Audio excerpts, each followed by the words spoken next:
ऐसा लगता है जैसे देश में अगर आप सवाल पूछे तो एफआईआर करा दिया जाएगा। ये अभिषेक उपाध्याय हैं, ब्राह्मण समाज के हैं, इनके पास वकील है।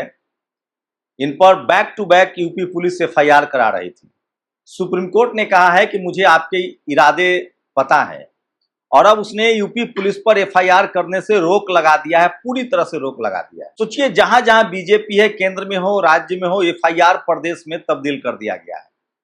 सवाल पूछेंगे तो एफआईआर, भ्रष्टाचार पर बात करेंगे तो एफआईआर, भ्रष्टाचार की वीडियो बनाएंगे तो एफआईआर। 4200 करोड़ का हाईवे भले लूट ले, लेकिन आपको वीडियो नहीं बनाना है। 1 लाख करोड़ का हाईवे भले टूट जाए, आपको वीडियो नहीं बनाना है। पेट्रोल में इथेनॉल के बदले पानी मिला के बेचा जाए, लेकिन आपको वीडियो नहीं बनाना है। यूपी में सरकारी स्कूल की स्थिति बदहाल है, लेकिन आप पर एफआईआर कर दिया जाएगा। ये वीडियो देखिए। आम आदमी पार्टी के कार्यकर्ता देवरिया में जुटे और कहा कि जितना एफआईआर करना है कीजिए, हम तो जाएंगे। अभिषेक उपाध्याय मामले पर सुप्रीम कोर्ट ने कहा है कि आप एफआईआर अब नहीं कर सकते और गिरफ्तारी भी नहीं कर सकते हैं। लेकिन सोचिए, जो आम लोग हैं, जो आम पत्रकार है, जो सोशल मीडिया इन्फ्लुएंसर है, वो कितने लोग सुप्रीम कोर्ट में पहुंच पाएंगे? आखिर लोअर कोर्ट और हाई कोर्ट भी इसी तरह से क्यों नहीं संज्ञान ले रहा है? ये बड़ा सवाल है। ये है वर्मा, यूपी में बहुजन समाज के संवैधानिक अधिकारों को लेकर सजग हैं। इन्होंने यूपीएससी में कुछ जो भ्रष्टाचार की खबरें थी उस पर इन्होंने खबर लगाई, सोशल मीडिया पर लिखा। अब इनके ऊपर भी एफआईआर कर दिया गया है। तो एफआईआर एफआईआर एफआईआर में पूरे देश को एफआईआर में तब्दील कर दिया गया है। एक दलित पत्रकार प्रशांत कनौजिया को यूपी पुलिस ने आज से लगभग 5-6 साल पहले एफआईआर करके जेल में डाल दिया था। उन्होंने पत्रकारिता छोड़ दी, अब वो राजनीति में। याद है, एक नमक रोटी दिखाने वाली खबर पर एक ओबीसी समाज के पत्रकार को, अब वो दुनिया में नहीं है, उन पर एफआईआर कर दिया गया था। तो सवाल इस देश की जनता से है। सरकार तो एफआईआर करेगी क्योंकि उसको अपनी साख बचाना है, लेकिन क्या एफआईआर करते रहने से आपकी स्कूलें ठीक हो जाएंगी? आपके बच्चे का भविष्य बन जाएगा? क्या हाईवे लूट रुक जाएगा? तो सोचिए, इसलिए मैं कह रहा हूं, इस देश के पत्रकारों के साथ खड़े होइए, खासकर सोशल मीडिया के पत्रकारों के साथ खड़े होइए जो जनता के सवाल उठा रहे हैं। पत्रकार वही है जो सत्ता से सवाल पूछे, चाहे उसकी कीमत जेल ही जाना क्यों न पड़े। पत्रकार वो नहीं है जो गाली गलौज करे, जो जातिवाद और सांप्रदायिकता को पाले। पत्रकारों की पहचान है ये, जो जातिवाद के खिलाफ हो, जो सामाजिक न्याय और सोशल जस्टिस की बात करे, जो हिंदू मुस्लिम की बात ना करे, जो सांप्रदायिकता के खिलाफ हो, वही असली पत्रकार है। जो शब्द शब्द में गाली दे, किसी भी जाति धर्म को गाली दे, वो पत्रकार नहीं है। हाँ, पाखंड और अंधविश्वास के खिलाफ बात करना भी पत्रकारिता है। तो सोचिए किस तरह के हालात हैं, कब कहां किस पर एफआईआर होगा। एफआईआर का खेल चल रहा है। यूपी में मिड डे मील खाने से आपने देखा था पानी किस तरह से मिड डे मील में पानी बह रहा था। राजस्थान में मिड डे मील खाने से बच्चियां बीमार पड़ गई, वो भी शिक्षा मंत्री के क्षेत्र में। राजस्थान में आप स्कूल का वीडियो नहीं बना सकते, यूपी में भी अब स्कूल का वीडियो नहीं बना सकते हैं। तो मिड डे मील की खबरें सामने आई ही थी, किस तरह से मिड डे मील में आलू नहीं था, सिर्फ पानी था। एक बार नमक रोटी की खबर आई थी। मैं फिर कह रहा हूं, पत्रकार सरकार के आंख और कान होते हैं। जब वो खबर दिखाते हैं तो उससे सरकार को मौका मिलता है और वो उसको ठीक करते हैं। लेकिन सरकारों को लगता है, खासकर बीजेपी को, कि खबर दिखाने से उसकी साख को बट्टा लगता है। तो सवाल है कि कागज के लाल किला कब तक चलेंगे?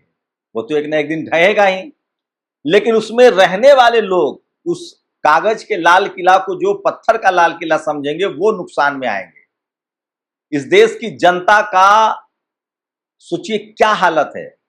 प्याज 60 के पार चला गया है।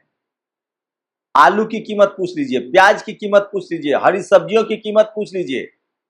और सोचिए, यूपी में एक अधिकारी ने, ओबीसी समाज के अधिकारी ने, चीनी की बढ़ती कीमत पर लिख दिया कि चाय अब मुश्किल हो गई है मित्रों। उसको सस्पेंड कर दिया गया।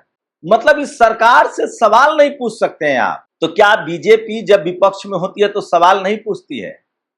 और ये पत्रकारों पर एफआईआर की वजह भी इस देश का जो गोदी मीडिया है, जिसको मैं जातिवादी मीडिया कहता हूं, इनको लगता है कि ये सोशल मीडिया के पत्रकार हैं, ये फेसबुक यूट्यूब वाले पत्रकार हैं, इनको जेल में डाल देंगे, बैठ जाएंगे।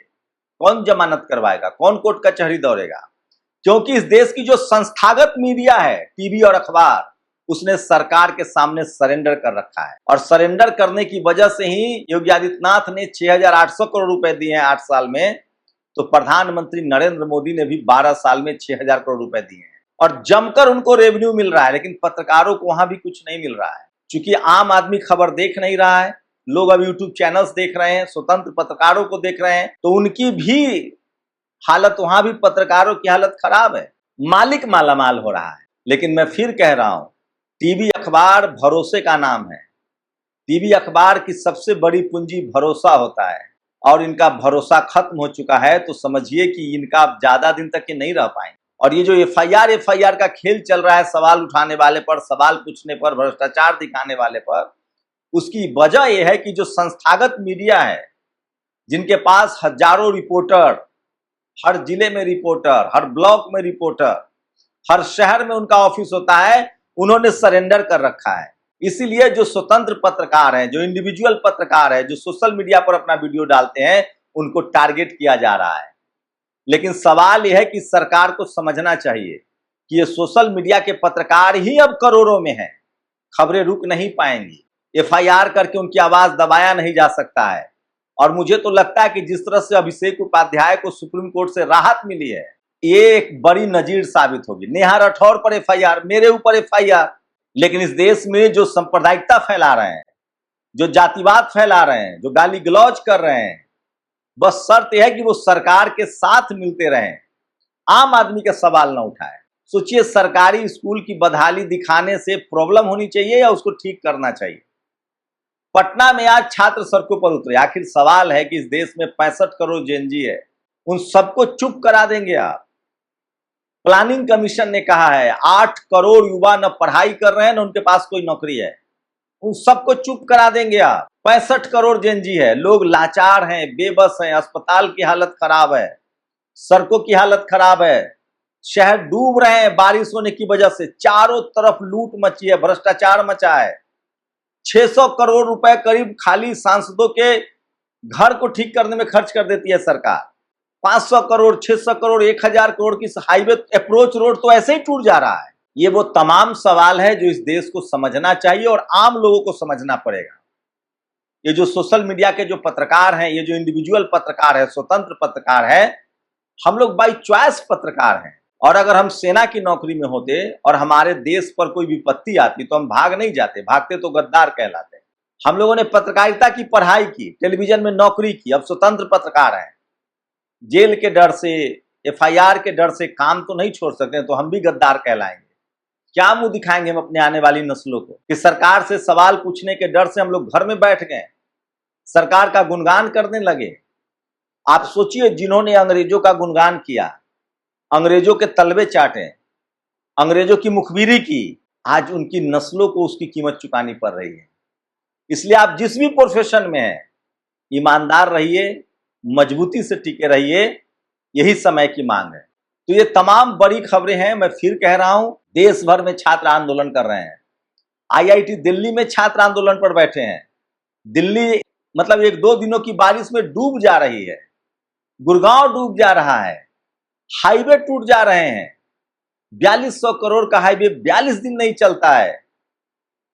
मिड डे मील गायब है, स्कूल की बिल्डिंगें गिर रही है राजस्थान में। आप सोचिए, इन सब चीजों पर आप सवाल नहीं पूछ सकते हैं, तो क्या पॉलिटिकल पार्टियों के रैली से, नेताओं के चमचमाते घर और कार से लोगों का भला हो जाएगा? क्या टीवी अखबार के दिन रात हिंदू मुस्लिम 12 साल से करने से देश का भला हो गया? क्या बेरोजगारी खत्म हो गई? क्या हमारे कॉलेज वर्ल्ड रैंकिंग में आ गए? क्या हमारी इकोनॉमी दुनिया की बड़ी इकोनॉमी हो गई? क्या हम विश्व गुरु बन गए? क्या बीमारों का इलाज हो जाएगा? समस्या से मुंह चुराना समस्या का हल नहीं है, समस्या उससे बढ़ता है। बीमारी का इलाज होना चाहिए, बीमारी छुपाने से मर्ज बढ़ता है और तभी हालात बेकाबू हो जाते हैं। मुझे लगता है कि सरकार के जो सलाहकार होंगे वो सलाह तो जरूर देंगे कि समस्याओं पर काम कीजिए, समस्याओं को छुपाइए नहीं। और जेल में डाल के सरकार आम लोगों को राहत दे देगी, ऐसा तो नहीं है।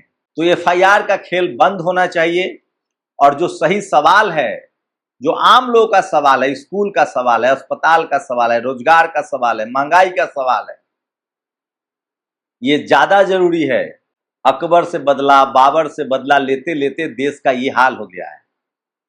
क्या उसकी कब्रों से अब बदला लेंगे, उससे हमारी इकोनॉमी सुधर जाएगी? वो इतिहास का एक अध्याय है, इतिहास सबका लिखा जाएगा। मैं फिर कह रहा हूं, हिंदू मुस्लिम के डिबेट ने और इस देश की संस्थागत मीडिया की कामचोरी ने और जातिवाद ने देश का भट्ठा बैठा दिया है। युवा बेरोजगार है, सड़कों पर है। कौन ऐसा राज्य है जहां जेनजी, अल्फा और युवा विरोध नहीं कर रहे हैं? आज पटना की तस्वीरें देखिए, लेकिन कोई टीवी अखबार नहीं आ रहा है। वो सिर्फ झारखंड गए थे, वो दिल्ली भी नहीं दिखा रहे थे।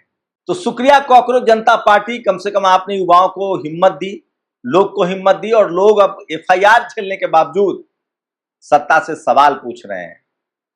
लेकिन सवाल आम लोगों से भी है कि क्या सरकार के आप एफआईआर से सहमत हैं या असहमत है? इस वीडियो में हमें कमेंट करके बताइए, क्योंकि आपका हर एक कमेंट हमारी ताकत है। हम जनता के भरोसे हैं, हम जनता के मदद से हैं और हम जनता के लिए बात कर रहे हैं। और जब इस देश के आवाम खुशहाल होगी, देश तरक्की करेगा, तभी हम विश्व गुरु बनेंगे और तभी दुनिया में हमारी प्रतिष्ठा बढ़ेगी। आप लोग अपनी राय जरूर दीजिए। शुक्रिया। नेशनल दस्तक की आपसे गुजारिश है कि अगर इसको बचाना चाहते हैं तो नेशनल दस्तक को सब्सक्राइब करने के लिए रेड कलर के सब्सक्राइब बटन को दबाएं, फिर बेल आइकन की घंटी दबाएं। नेशनल दस्तक को बचाने के लिए बहुत जरूरी है कि हर खबर को शेयर करें, लाइक करें, कमेंट जरूर करें।